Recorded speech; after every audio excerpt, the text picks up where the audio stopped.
Bonjour et bienvenue dans cette toute nouvelle vidéo flash qui va aujourd'hui évoquer un aspect qui me tient à cœur depuis un moment. Il y a quelque temps est sorti sur nos écrans Batman contre Superman, un film qui aura su susciter les émois, ça c'est le moins que l'on puisse dire. Les réactions ont pu être vives et à peu près tout le monde a eu à donner son opinion sur le film. C'est pour cela que je ne veux pas revenir ici en long et en large sur tout ce qui a pu être dit, parce que je pense que vous devez déjà être au bord de l'overdose. Toutefois, j'aimerais revenir sur un point qui a attiré mon attention.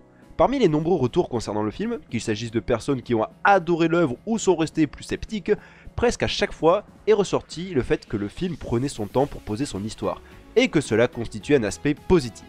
Le premier acte est très long. C'est vrai, et ça j'ai bien aimé le fait que ça ne commence pas par de la baston, parce que c'est que de l'intrigue, c'est que du placement de personnages. Ce n'est pas la première fois que j'entends ce genre d'argument pour témoigner de la qualité d'un film. Ainsi, il serait bénéfique qu'un film prenne son temps afin de poser ses personnages, son intrigue, et ne succombe pas à la facilité en nous balançant des scènes d'action à la gueule. Présenté de cette manière, on a le sentiment qu'il s'agit en effet d'une bonne chose. Et pourtant, il y a bien quelque chose qui me dérange, voire même qui peut m'agacer. À savoir le fait que l'on suppose qu'un film qui prendrait son temps serait nécessairement une bonne chose, sans se poser de la question de savoir si concrètement, dans le cas présent, c'est une bonne chose. Et surtout, cela implique que les scènes d'action dans un film seraient des temps de non-histoire, des moments où l'on ne raconte plus rien, et que cela ne sert pas le récit, mais un simple plaisir futile de spectateur. Parce qu'après tout, c'est ça qui définit un blockbuster, du cinéma abrutissant. Donc fort heureusement qu'il existe certains blockbusters qui veulent aller au-delà des diktats imposés, des blockbusters qui prennent leur temps. C'est incroyable. Vous l'aurez compris, j'ai quelques réserves sur cette logique, réserves que je tenais à exprimer. Et du coup, au risque de devoir enfoncer le clou sur ce pauvre Batman contre Superman qui a parfois subi des critiques virulentes pas réellement constructives, l'histoire de deux grands couillons qui ont des problèmes avec leur maman quand même, ça se résume à ça. Eh bien je vais tout de même prendre son exemple pour illustrer ce qui me dérange. Nous avons donc affaire à un film qui prend son temps. Mais qui prend son temps pourquoi exactement? Apparemment pour construire une montée en tension entre Batman et Superman, afin de nous amener à leur confrontation, et surtout de donner de la consistance à celle-ci. A priori cela semble être une bonne idée, cependant j'ai bien dit a priori. La véritable difficulté, c'est qu'en plus du combat contre Superman, il faut aussi introduire le personnage de Batman. Et désolé de le faire remarquer, mais dans cette optique, il paraît peu opportun d'attendre plus d'1h30 avant de le voir faire quelque chose.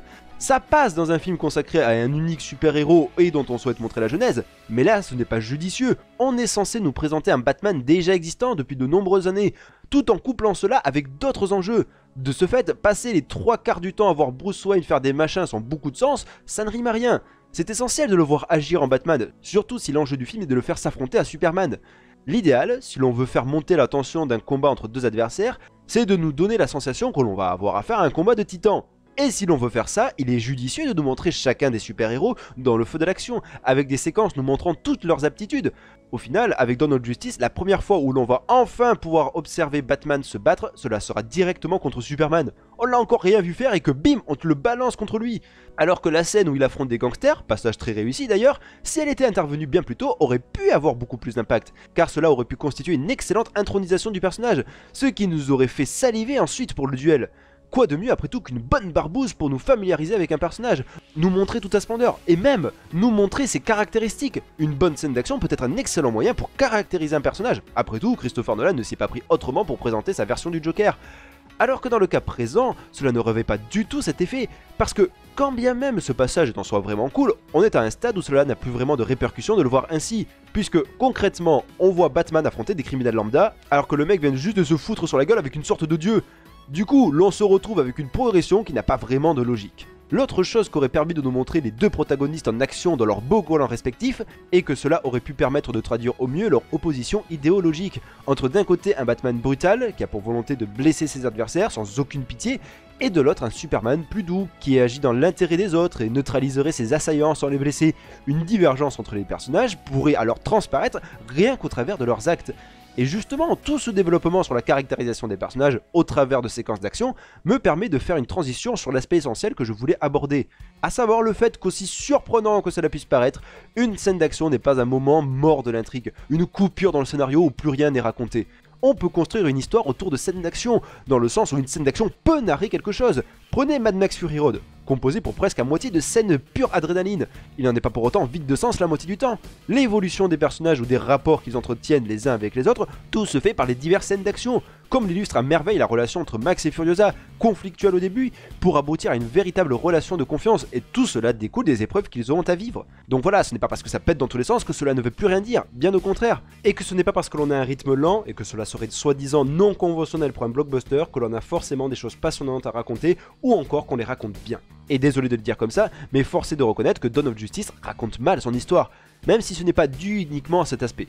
D'ailleurs, à propos, c'est bien gentil de prendre son temps pour poser des enjeux, mais si ce n'est pour littéralement ne rien en faire ensuite, cela ne présente pas beaucoup d'intérêt.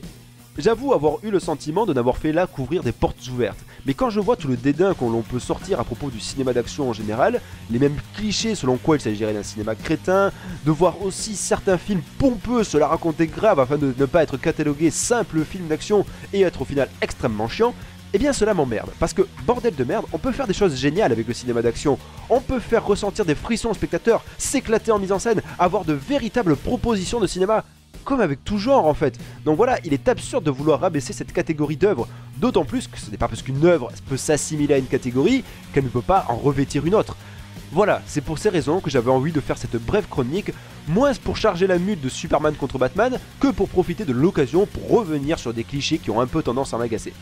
En tout cas, j'espère que cette vidéo vous aura plu, pas trop ennuyé, je vous dis merci beaucoup, au revoir et rendez-vous pour une prochaine vidéo.